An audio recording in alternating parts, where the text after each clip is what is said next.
Hey, what's up everyone? No Time to Die, the newest James Bond film just released in theaters, so let's review it. And real quick before I jump in, if you enjoyed the video, don't forget to like and subscribe, and leave a comment down below telling me what you thought of No Time to Die if you have seen it, and it's gonna be a spoiler-free video for the movie. So if you haven't seen the movie, you're free to watch it. But without further ado, let's get right into my review.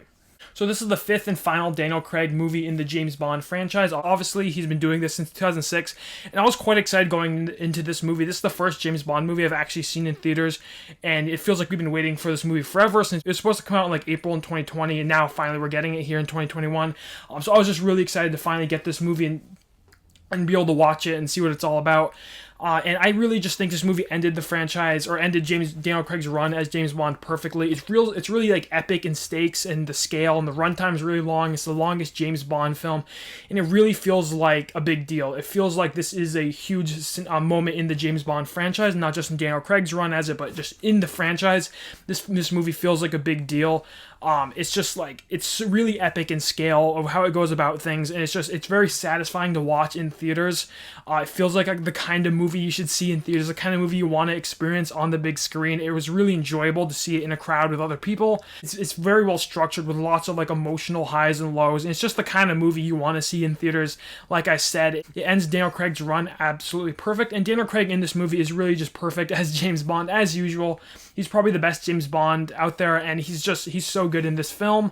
The rest of the cast is also great. There's a lot of new stars, younger actors in the movie joining James Bond. And overall, the acting is pretty good. It's not like amazing, but from pretty much all the cast, it is really good. And probably my favorite aspect of this movie, obviously, I loved how just epic this movie was, but like, the action in this movie was just incredible. There's so many good practical effect action sequences and so many good choreographed action sequences. There's like a car chase towards the beginning of the film that is really good and just really keeps you on the edge of your seat.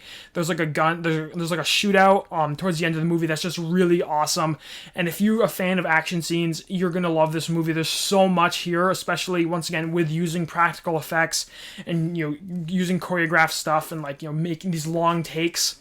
If you're into that kind of stuff when it comes to action, you're going to like this movie because there's just so much of it. It's just so pleasing to watch in this movie. And James Bond, the franchise, usually they really care about like giving you more like realistic action that like they can actually film, and going on sets and filming things, not using as much special effects, and you're not filming it in like with CGI and anything like that. And this movie is exactly that case. It goes as far as it can with using practical effects and not using CGI or anything like that. And that was just very pleasing to see. The cinematography in this movie is really incredible. There's just a number of great shots that look great on the screen.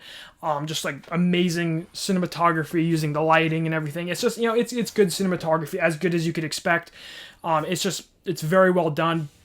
And really, this movie, it feels like every scene in this movie really just like has a lot of care to it. It feels like they really took their time with this movie to make it as good as it could be. Like, it just feels like everything in this movie that could be good was good, if that makes sense. Like, they really wanted this movie to be, a home run for Daniel Craig's final run as James Bond. They really wanted to go all out on it, and I really feel like they did, because it feels very polished. It feels like a very well-made film with a lot of effort from a lot of people. And that was just really awesome to see, and in my opinion, it paid off while watching it. It was really a enjoyable film to watch. The plot of this movie is a little simple. It's pretty easy to follow. It's not the most complex or original James Bond plot in the world, but also I thought it just complemented the movie very well. It wasn't as much of a plot-driven movie. Daniel Craig's really like the plot of the movie. It's all about him and James Bond as the character, not as much about the plot in this film. I was fine with that. I really enjoyed it for what it was, and I did enjoy that the plot was easy to follow. It makes it like kind of easy to watch on an initial viewing, and that was an enjoyable aspect of this film. And it's just like, for me, it did what it had to do. Rami Malek as the villain, also, he was a little underwhelming, but he was more subtle with his performance. I didn't think it wasn't like some crazy villain, like some people had expected. It was a little more subtle. I enjoyed him. I thought he was fine. Like I said, the main focus of this movie is Daniel Craig as James Bond. That's like the main premise of this film, is his character rather than the actual plot or the villain. So I was absolutely fine with that, with those other things not being as strong as some people may have expected. It didn't bug me that much. The directing of this film is really good from Cary Fukunaga, who's just really does an amazing job here. It's like I said, every scene in this movie really feels polished and feels like they really took their time to craft this movie and make it as good as it could be. And hats off to the director, because he just did such a good job here. And in terms of James Bond movies, this is probably like the best looking one, I would say, in terms of cinematography and like practical effects and action. I would almost say this is the best one. Maybe not with the action. Casino Royale has some really awesome action sequences, but just like with the effort they put into this film to make it so good, I think this one would be number one. It's not my favorite James Bond film in the world, but like I said, this movie's just so good. The plot, you're really on the edge of your seat the entire film. You really care about what's happening. You don't know what's coming next. And it's just like, I rarely get like speechless after watching a movie, but I really had nothing to say after I watched it. I was just shocked with the events in this film, and just like how well made it is, and just how it goes for it, and it really just doesn't hold back in telling an amazing story and really making a great finale for Daniel Craig as James Bond, as it's just so well made. It's just such an excellent movie in my opinion. Everything in this movie is very polished. It's a really just an amazing action film, an amazing spy film, and it's just an amazing movie in general. I really just enjoyed every second of it. It is a little long. That would be my only issue, really, is it's like it's around like 2 hours and 40 minutes. I thought it could have been a little shorter. It's really, the pacing's pretty slow.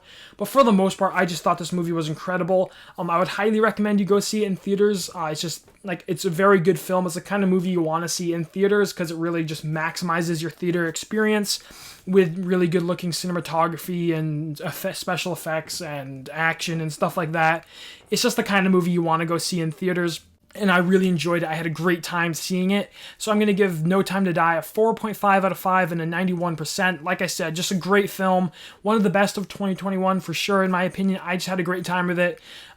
Just full of emotional highs and lows, amazing action, amazing cinematography, amazing directing. It's just a really good movie. Definitely one of the better James Bond films that I can think of.